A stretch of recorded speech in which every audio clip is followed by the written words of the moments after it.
सभी को नमस्कार। आज की जो हमारी कक्षा रहेगी वो रहेगी घेरंड संहिता से संबंधित। तो आइए शुरुआत करते हैं। जो सबसे पहला प्रश्न है, घेरंड संहिता नामक जो प्रसिद्ध ग्रंथ के यहाँ पे क्या पूछा गया है, रचयिता।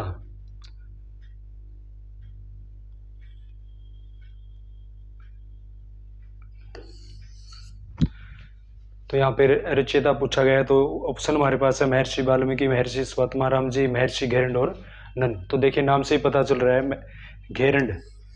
तो घेरंड संहिता के रचयिता कौन रहेंगे? महर्षि घेरंड। याद रखना है सभी को, ये यूजीसी नेट में बार बार पूछा जाने वाला प्रश्न है। और एक प्रश्न और इसी में पूछा गया है कि अगर पूछ लिया जाए कि यह ग्रंथ किस प्रकार का ग्रंथ है, तो सभी को याद रखना है कि यह जो ग्रंथ है वो कैसा है, स्मृति आधारित ग्रंथ है। ये कौन सा ग्रंथ? घेरंड संहिता। सभी को याद रखना है ये। और इसमें एक और बात पूछी गई है कि यह जो ग्रंथ है वो किस किस के बीच में संवाद अगर पूछ लिया जाए, संवाद का मतलब क्या है, यहाँ पे बातचीत से है, तो वो रहेगा राजा चंड कपाली और महर्षि घेरंड। तो राजा चंड कपाली कौन थे? ये महर्षि घेरंड के क्या थे? शिष्य थे। तो ये भी आप लोगों को अच्छी तरह से याद रखना है। तो ये प्रश्न भी बार बार पूछा गया है यूजीसी नेट में, और जो भी अन्य योग से संबंधित यौगिक परीक्षाएं हैं कि यह किस किस के बीच में संवाद था, राजा चंड कपाली और महर्षि घेरंड के बीच में यह संवाद था। तो आप लोगों को अच्छी तरह से याद रखना है। सभी प्रश्न बहुत ही महत्वपूर्ण है ये। उसके बाद है अगला प्रश्न है, इसी में हमारा प्रश्न नंबर 2 हमारे पास है, महर्षि घेरंड द्वारा घेरंड संहिता में अध्यायों को किसकी संज्ञा दी गई? अध्याय का मतलब क्या है? यहाँ पे अध्याय का मतलब है लेसन। लेसन मतलब क्या है? पाठ। तो याद रखना है कि आप लोगों को कि किसकी संज्ञा इसमें दी गई है, किसको? अध्याय। अध्याय का मतलब क्या आता है? लेसन। लेसन को क्या बोला गया है किसके अंदर? घेरंड संहिता के अंदर। तो आप लोगों को याद रखना है कि उपदेश कहा गया है, ऑप्शन बी पाद कहा गया है, ऑप्शन सी प्रकरण कहा गया है, ऑप्शन डी फिर पाठ कहा गया है। तो इसका जो उत्तर जो रहेगा प्रकरण। प्रकरण इसका उत्तर रहेगा कि घेरंड संहिता में अध्यायों को क्या कहा गया है? प्रकरण कहा गया है। और इसी के साथ आप लोगों को याद रखना है कि जो हठयोग प्रदीपिका है, हठयोग प्रदीपिका में अध्याय को क्या कहा गया है? उपदेश। क्या कहा गया है? उपदेश। और इसी प्रकार योग सूत्र में अध्यायों को क्या कहा गया है? पाद। क्या कहा गया है? पाद। तो आप लोगों को अच्छी तरह से याद रखना है। प्रश्न किसी प्रकार भी पूछा जा सकता है। तो यहाँ पर ये जो प्रकरण है ये कहा गया है, ये किसके अंदर कहा गया है? घेरंड संहिता के अंदर ये बात कही गई है। उसके बाद है अगला प्रश्न जो हमारे पास है, नेक्स्ट क्वेश्चन, प्रश्न नंबर 3 हमारे पास है, घेरंड संहिता नामक ग्रंथ में कुल कितने अध्याय, या फिर अभी बताया था पीछे की अध्याय को क्या कहा गया है? प्रकरण है। तो सभी याद रखेंगे कि जो घेरंड संहिता, देखिए नाम से ही पता चल रहा है कि जो घेरंड संहिता है उसमें अगर अध्याय पूछ लिया जाए, अध्याय का मतलब क्या है? यहाँ पे प्रकरण कितने हैं? प्रकरण का मतलब क्या है? अध्याय। तो कितने अध्याय हैं? देखिए याद रखेंगे सह का मतलब क्या आता है? 7। तो ऑप्शन है 5, ऑप्शन बी 7, ऑप्शन सी 8 और ऑप्शन डी 4। तो सह का मतलब कितना था? 7। तो सभी याद रखेंगे कि जो घेरंड संहिता है उसमें कितने अध्याय हैं या कितने प्रकरण हैं, तो सभी याद रखेंगे 7। और बार बार पूछा जाता है ये। और जो 7 अध्याय हैं वो भी आप लोगों को याद रखना है, वो भी पूछ लिया जाता है एग्जाम में। तो सबसे पहले है षटक्रम। सबसे पहले क्या है हमारा? षटक्रम। दूसरे नंबर पे क्या है? आसन।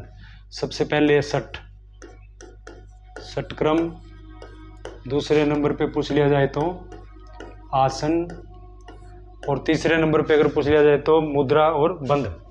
याद रखना है तीसरे नंबर पे क्या है हमारा? मुद्रा एवं बंध। और अगर नंबर 4 पे पूछ लिया जाए तो नंबर 4 पे क्या है? प्रत्याहार। नंबर 4 पे क्या है? प्रत्याहार।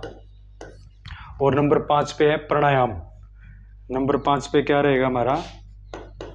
प्राणायाम। और नंबर 6 पे क्या रहेगा? ध्यान। और नंबर 7 पे क्या रहेगा? समाधि। तो सबसे इंपॉर्टेंट क्वेश्चन है कि जो घेरंड संहिता है उसमें कुल कितने अध्याय हैं, तो सभी याद रखेंगे कि उसमें 7 अध्याय हैं या प्रकरण उसके अंदर 7 है। और वो अगर क्रमानुसार पूछ लिया जाए तो सबसे पहले आता है षटक्रम और सबसे अंत में आता है समाधि। तो आप लोगों को अच्छी तरह याद रखना है ये। उसके बाद अगला जो क्वेश्चन है वो है हमारे पास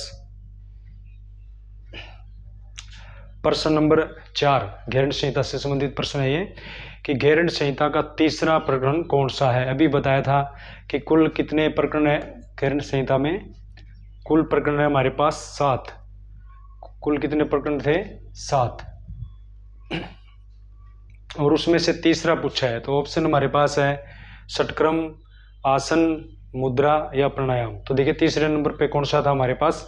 मुद्रा एवं बंध। तो सभी को याद रखना है कि जो घेरंड संहिता का जो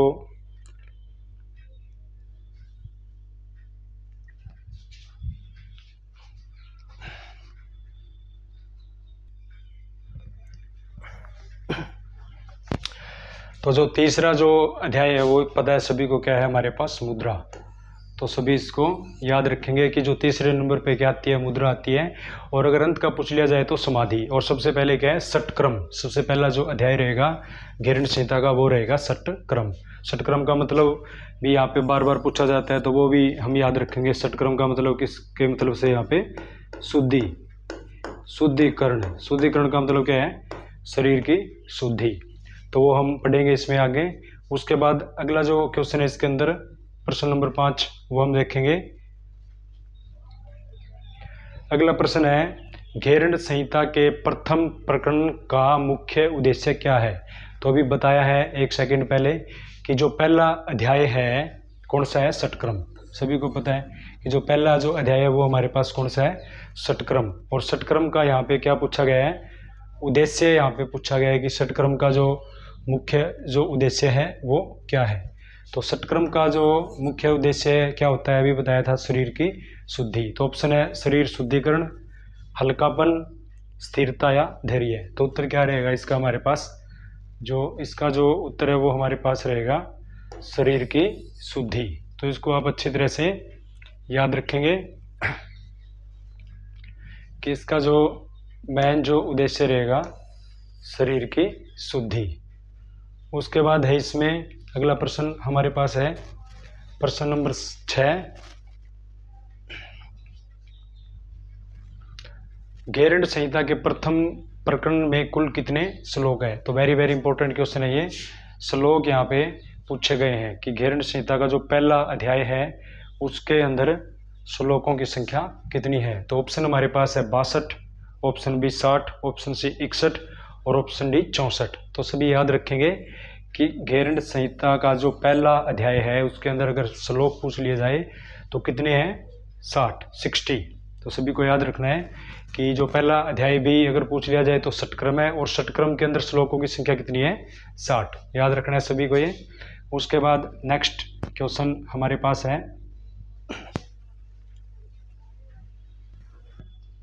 घेरंड संहिता में 7 प्रकरणों को किसकी संज्ञा दी गई है। वेरी वेरी इंपॉर्टेंट क्वेश्चन है ये कि घेरंड संहिता में जो 7 प्रकरण है, 7 अध्याय हैं, उनको किसकी संज्ञा दी गई है। तो ऑप्शन है शपथ साधन की संज्ञा दी गई है, शपथ क्रम की संज्ञा दी गई है, सप्त धातु की संज्ञा दी गई है या राज योग की संज्ञा दी गई है। तो देखिए इसका जो अनुस्वर जो रहेगा वो रहेगा सप्त साधन या फिर सप्तांग।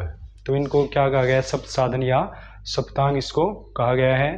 तो ये भी आप लोगों को याद रखना है। सप्तांग का मतलब क्या है? 7 अंग, मतलब 7 इसके अध्याय हैं जो कि बार बार आते रहेंगे कि सबसे पहले षटक्रम होता है, दूसरे नंबर पे आसन होता है, तीसरे नंबर पे मुद्रा एवं बंध होता है, चौथे नंबर पे प्रत्याहार, 5वें नंबर पे प्राणायाम और फिर छठे नंबर पे ध्यान और 7वें नंबर पे समाधि। तो बार बार ये चीज़ें आती रहेंगी। और उसको किसकी संज्ञा दी गई है यहाँ पे पूछा गया, तो उसको संज्ञा दी गई है शपथ साधन या सप्तांग की। याद रखना ये वेरी वेरी इंपॉर्टेंट क्वेश्चन। उसके बाद नेक्स्ट क्वेश्चन है इसी में, घेरंड संहिता में महर्षि घेरंड द्वारा शरीर को किसकी संज्ञा दी गई है। तो देखिए जो पहले जो क्वेश्चन था उसमें तो पूछा था अध्याय जो है उसको किसकी संज्ञा दी गई है, लेकिन यहाँ पर जो प्रश्न है उसमें पूछा गया है कि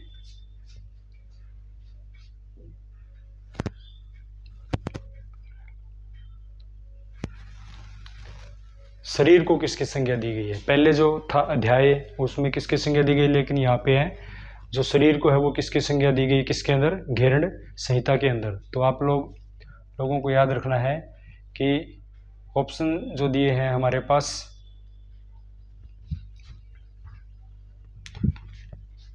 खग की संज्ञा दी है, घट मतलब घड़ा की संज्ञा दी है, पशु की संज्ञा दी है, या फिर मृग की संज्ञा दी है। तो उत्तर इसका रहेगा घट। घट का मतलब क्या होता है, घड़ा।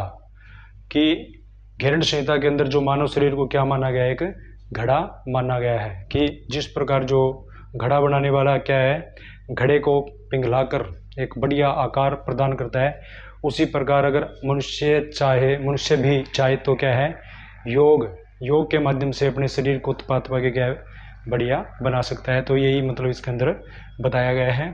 तो याद रखना है कि शरीर को किसकी संज्ञा दी गई, घट मतलब घड़ा की संज्ञा इसके अंतर्गत दी गई है। किसके अंतर्गत, घेरण संहिता के अंतर्गत। अगला क्वेश्चन है इसी में हमारा,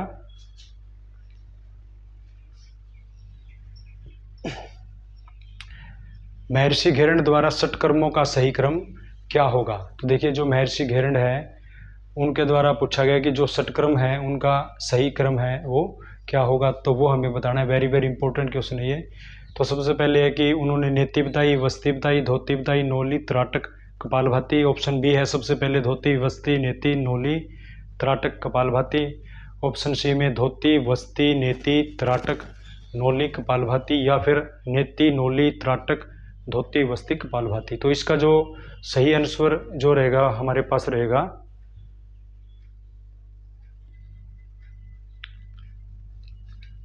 ऑप्शन बी। और ऑप्शन बी हमारे पास क्या है, ऑप्शन बी हमारे पास है सबसे पहले धोती। जो महर्षि घेरण थे उन्होंने सबसे पहले किसके बारे में बताया, धोती के बारे में बताया था। दूसरे नंबर में किसके बारे में बताया था, वस्ती। तीसरे नंबर पे याद रखेंगे नेति। चौथे नंबर पे बताया था नोली। पांचवें नंबर पे त्राटक। और नंबर 6 पे किसके बारे में बताया था, कपालभाति के बारे में बताया था। किसने, महर्षि घेरण ने। तो याद रखना, अच्छी तरह से पूछ लिया जाता है कि षटकर्मों का सही क्रम। तो सबसे पहले धोती, दूसरे नंबर पे वस्ती, तीसरे पे नेति, नंबर 4 पे नोली, नंबर 5 पे त्राटक और नंबर 6 पे कपालभाति। किसके द्वारा, ये महर्षि घेरण के द्वारा। और ये क्या चीजें हैं, षटकर्म। तो अगर षटकर्मों का सही क्रम पूछ लिया जाए आप लोगों से तो आप लोगों को याद रखना है कि सबसे पहले धोती, फिर वस्ती, नेति, नोली, त्राटक और kapalbhati. Very very important question है ये। और ये किससे संबंधित है, षटकर्म से संबंधित। और षटकर्म क्या है, पहला प्रकरण है किसका, घेरण संहिता का। ये भी आप लोगों को अच्छी तरह याद रखना है। उसके बाद है नेक्स्ट क्वेश्चन, क्वेश्चन नंबर 10। घेरण संहिता के अनुसार निम्न का सही मिलान करें। मोस्ट इंपॉर्टेंट क्वेश्चन है ये, हर बार यूजीसी नेट में इससे पूछा जाता है कि इनका सही मिलान कीजिए। तो इसमें देखिए सबसे पहले जो हमें दिया गया है इसमें कि आसन का संबंध निर्लिप्तता से है, शरीर शुद्धि से है, दृढ़ता से है, स्थिरता से है, हल्कापन से है, आत्म साक्षात्कार से है या धैर्य से है। उसी प्रकार दूसरे नंबर पे मुद्रा का संबंध पूछा गया किससे है, षटकर्म का संबंध किससे है, प्राणायाम का संबंध किससे है, प्रत्याहार का संबंध किससे है और ध्यान का संबंध, समाधि का संबंध किससे है। तो वेरी वेरी इंपॉर्टेंट क्वेश्चन है, प्रश्न कैसे भी पूछा जा सकता है। तो देखिए सबसे पहले आसन, तो आसन का संबंध किससे है, दृढ़ता से। आसन का मतलब क्या होता है, दृढ़ता, शरीर के अंदर दृढ़ता लेकर आना। ऐसा किसने कहा था, महर्षि घेरण ने कहा था। दूसरे नंबर पे मुद्रा, अगर मुद्रा का टारगेट पूछ लिया जाए घेरण संहिता में तो वो होता है स्थिरता। मुद्रा क्या होती है भाई, जो योगी होता है वो अपने अंदर जो स्थिरता लेके आता है वो किसके माध्यम से लेके आता है, मुद्रा के माध्यम से लेके आता है। ऐसा किसमें कहा गया है, घेरण संहिता में कहा गया है। उसके बाद है षटक्रम। षटक्रम का बार बार जिक्र आ रहा है कि षटक्रम का संबंध क्या है, षटक्रम। देखिए षटक्रम का मतलब क्या होता है, शरीर की शुद्धि। पढ़ा था ये सबसे पहले कि षटक्रम का मतलब क्या होता है, शरीर की शुद्धि से होता है। और उसके बाद है प्राणायाम। देखिए प्राणायाम का मतलब क्या होता है, हल्कापन या स्फूर्ति। हल्कापन या जो स्फूर्ति है वो किसके माध्यम से योगी हासिल कर सकते हैं, योगी व्यक्ति तो प्राणायाम के माध्यम से। उसके बाद है प्रत्याहार। देखिए घेरंड संहिता में प्रत्याहार का मतलब क्या बताया गया है, धैर्य। प्रत्याहार का मतलब क्या बताया गया है, धैर्य बताया गया है यहाँ पे। और एक है समाधि। समाधि का मतलब क्या बताया गया है घेरंड संहिता में, निर्लिप्तता। क्या बताया गया है, निर्लिप्तता बताया गया है इसमें। और ध्यान का मतलब क्या बताया गया है, ध्यान का मतलब बताया गया है आत्म साक्षात्कार। आत्म साक्षात्कार। तो मोस्ट इंपॉर्टेंट क्वेश्चन है ये। प्रश्न कैसे भी पूछा जा सकता है, प्रश्न ये भी पूछा जा सकता है कि घेरंड संहिता में आसन का मतलब क्या होता है, तो याद रखेंगे दृढ़ता, शरीर के अंदर दृढ़ता लेकर आना होता है। और प्राणायाम का संबंध क्या होता है, हल्कापन।